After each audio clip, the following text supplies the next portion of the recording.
guys, I'm Amy. And I'm Brittany. From the Postech team. Brittany, how do I find my local installer? Let me show you. If you're looking for your local Postech installer, you want to go to posttechpiles.com. At the top right-hand corner, you'll see Find Your Installer. You'll be able to put your postal code or city name in where your project will be happening.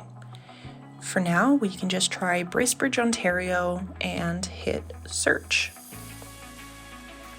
We're then taken to the page of Postech Muskoka for Rob Jackson, where we can either call at the office or send him an email or see what he's doing on social media.